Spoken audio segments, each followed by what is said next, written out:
মুরাদনগরের রামচন্দ্রপুর পাঁচকিত্তা গ্রামে দরজা ভেঙে একজন নারীকে ধর্ষণের অভিযোগ উঠেছে।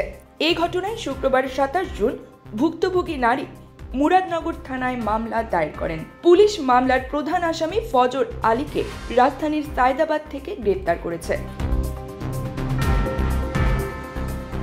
ঘটনার সময় উপস্থিত কিছু ব্যক্তি ভুক্তভোগীর ভিডিও ধারণ করে তার সামাজিক যোগাযোগ মাধ্যমে ছড়িয়ে দেন। ভিডিও ছড়িয়ে পড়ার পর ব্যাপক সমালোচনার শুরু হয়। পুলিশ জানায়, ভিডিও ভাইরালের ঘটনায় ইতোমধ্যে 3 জনকে গ্রেপ্তার করা হয়েছে। পরে আরও একজনকে আটক করা হয়।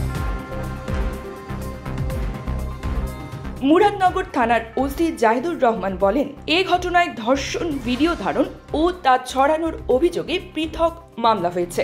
আইন অনুযায়ী প্রয়োজনীয় ব্যবস্থা গ্রহণ করা হচ্ছে। ভুক্তভোগীর পরিবার ও মামলার এজাহার সূত্রে জানা যায়, প্রায় 15 দিন আগেই ওই নারীর স্বামীর বাড়ি থেকে বাবার বাড়িতে বেড়াতে আসেন।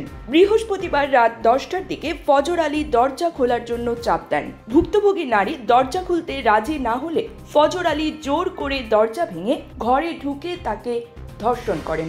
ভুক্তভোগী জানান, তাদের পরিবারের সঙ্গে ফজর আলীর পূর্বে টাকা ধার নেওয়ার সম্পর্ক ছিল। সেই পরিচয় কাজে লাগিয়ে তিনি বাড়িতে প্রবেশ করেন।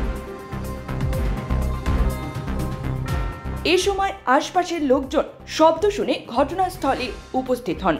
স্থানীয়রা ফজর আলীকে আটক করে মারধর করেন। পরে তাকে হাসপাতালে নিয়ে যাওয়া হলে সেখান থেকে সে পালিয়ে যায়। পুলিশ জানায়, ঘটনার পর থেকেই ফজর আলী পলাতক ছিলেন। শেষ পর্যন্ত তাকে ঢাকার সায়দাবাদ থেকে গ্রেপ্তার করা হয়।